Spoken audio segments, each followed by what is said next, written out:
Hello, you're watching Sightline, an interview program on MNB World, which invites various guests for a conversation on important themes. Today we have Mr. Tomas Bravenec, Executive Director of the European-Mongolian Chamber of Commerce and Industry. Hello, how are you doing? Thank you for accepting our invitation. Thank you very much for having me at MNB World. It's a pleasure to be here. Thank you.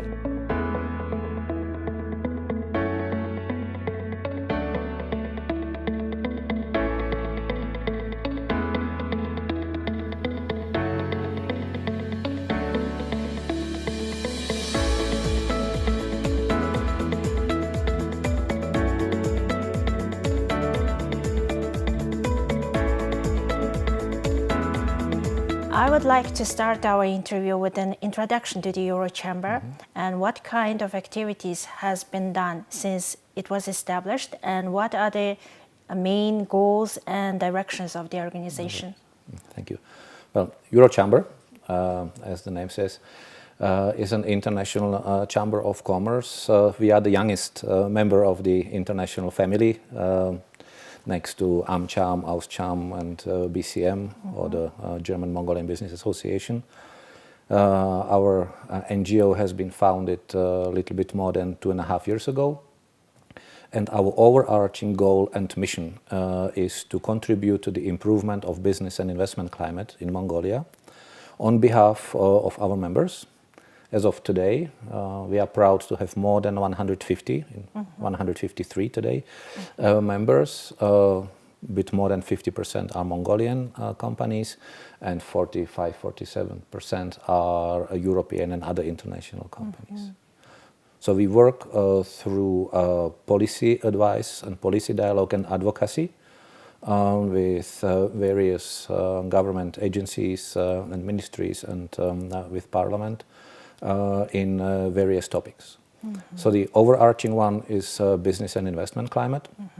And I am very proud to say that we have prepared last year a foreign direct investment climate white paper, which is available and accessible to our members and to wider audience as well, with certain recommendations for the development and improvement.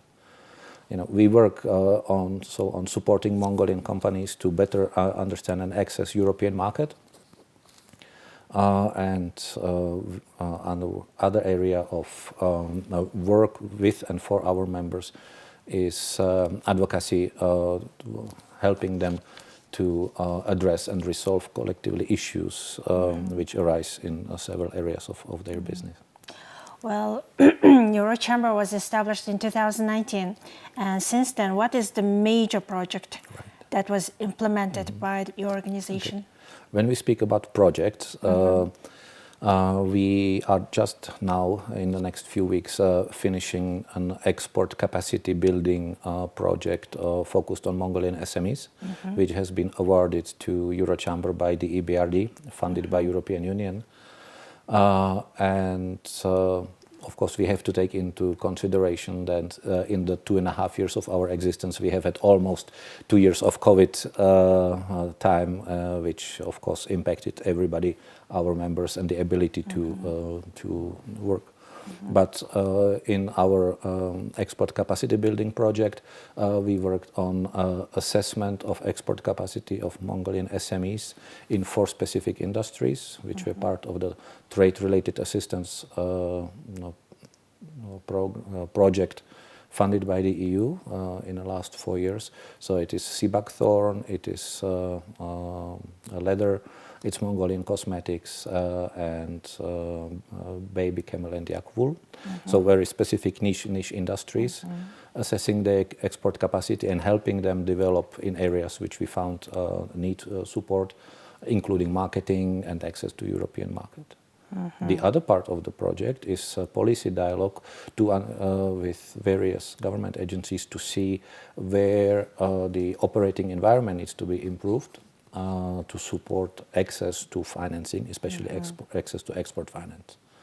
And our key finding and recommendation is there is no export credit guarantee agency in Mongolia, unlike in many other developed or developing countries, to support and ensure the export credits of Mongolian companies. So we are working with Ministry of Finance and with other stakeholders, with commercial banks, in providing the best possible advice in this direction. Right. When we compare the Mongolian export to European import to Mongolia, there is quite imbalance. It's far from balanced. And in recent years, Mongolian companies started getting access to the European market thanks to the European Union implemented program, generalized scheme for preferences. And I would like to know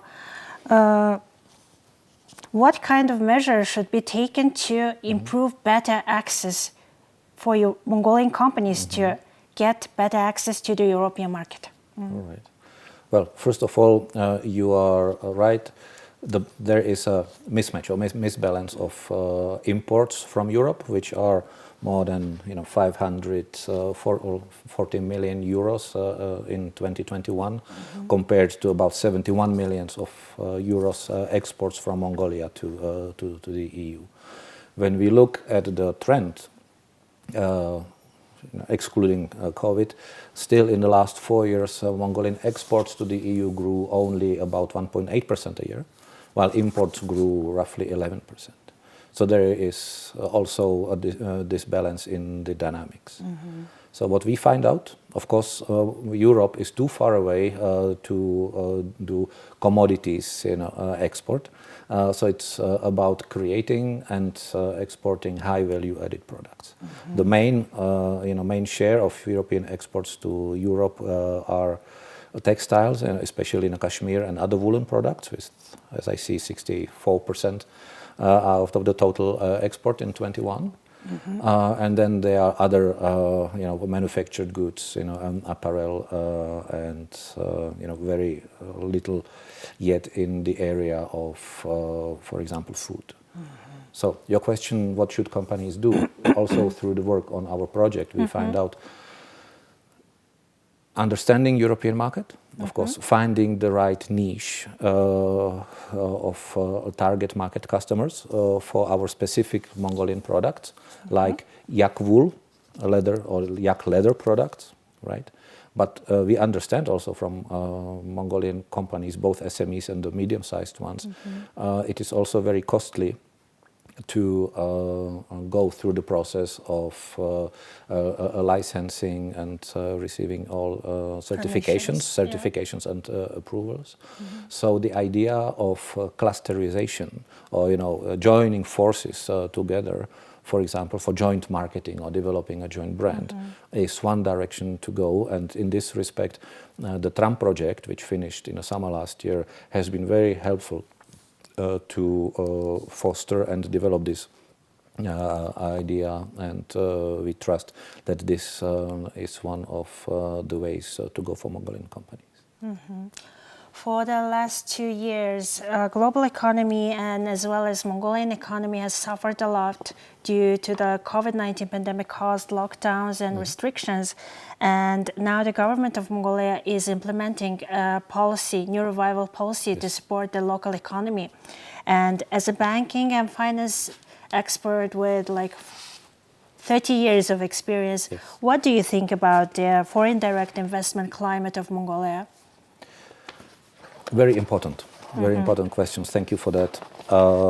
We are pleased to see that the government has developed this long-term development strategy. This is very important to know where we are going as a country, as a nation and economy, which should not be changing based on the results of the next elections, right? So attracting foreign direct investment has proven very critical and very important for all countries in different stages of development. And Mongolia is contains many opportunities to invest. At the same time, we don't have enough investment from abroad, and we have not seen a positive trend also lately. So in our study, we have looked into what are the key areas to look at and improve. We believe number one, Mongolia as such needs to compete for foreign investment. Only because of our natural resources or even skilled labor force and the beauty of Mongolia and the Huchtengr, the eternal blue sky. Foreign investors will not come as such because there are many countries who compete, create very favorable conditions, tax incentives and other incentives. So that's, I think, important to change the mindset on all levels, on government, in private sector, in wider population as well. The second one is stability of policies. And again, that's why we are working on business and investment climate, because we believe the business conditions need to be fair and there has to be fair treatment for everybody, for both domestic companies, big and small, and for foreign investors as well. And foreign investors need also strong and reliable domestic partners. Like you say, the government should support foreign investment and foreign business partners on a policy level. Yeah, implementing the right policy. Yes, we are representing the united voice of European businesses, so of the private sector. And we trust that the Mongolian private sector is the main partner, is the main driving force for development and successful development in the future. Thank you. As the director of the Eurochamber in Mongolia, what do you think, what kind of business sectors attract the most to Mongolia, European investors? Well, the data speak for themselves. The biggest investor in the country, of course, Rio Tinto, is mining. So the second biggest European investor is also in the mining industry. I think the third biggest European investor is in the renewable energy sector. So I think this paints a quite representative picture what are or have been so far the main industries. We trust these will be continuing in the future as well. But besides that, investment in infrastructure development, but also in manufacturing, and again, also in textile industry, in food processing, and again, higher value added areas will be definitely beneficial. We should not also forget banking and financial sector as such. Therefore, the continuation and completion of banking sector reform, including the IPOs, will be very, very important signal to foreign investors, both strategic investors, but also financial investors. When you were introducing the Eurochamber activity, you said like there are more than 150 members at the Eurochamber, half of them European, half of them are from Mongolia. Yes. What European countries are most members from? All right. Well, as I mentioned, we have created and signed a close cooperation and partnership agreement with the German-Mongolian Business Association, with the French-Mongolian Chamber of Commerce, and the British Business Association. So, in terms of nationality of our companies, we have a very broad spectrum. I think the most are from Germany, followed by France, and then I think that's quite scattered. Britain, Central Europe as well. We have several companies from Czech Republic, where I come from. We have also some foreign banks, German banks, directly being members in our chamber and working in our banking and finance working group, which is very active. In 2022, the COVID-related lockdowns and restrictions are easing, for example, in Mongolia, and the other business activities are starting to revive. And what kind of activities are planned by Eurochamber to be implemented in 2022-2023? Right. We are very pleased and very happy that COVID is gone or almost gone in Mongolia, so businesses and business people can meet in person. So we will continue working in our 6 working groups. Usually we meet once a month or once every 8 weeks. Then on a bi-monthly basis, we expect to organize social networking events. And besides that, every, again, 6 weeks to 2 months, we will have one bigger event on specific topic, for example, connectivity with Europe, logistics.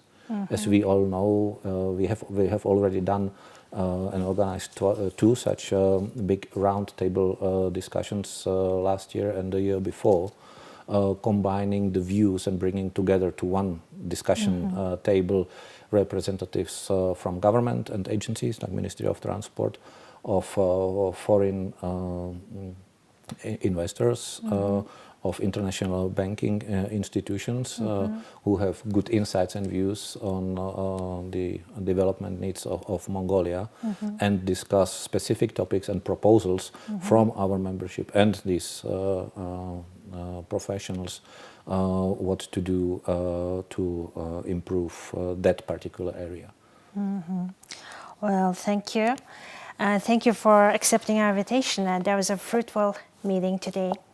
Thank you very much for having me, and I would love to welcome all businesses who are interested in doing business with Europe or in Europe to join us. You can find us on the web, and we'll be very pleased to help to grow Mongolian European business and partnership.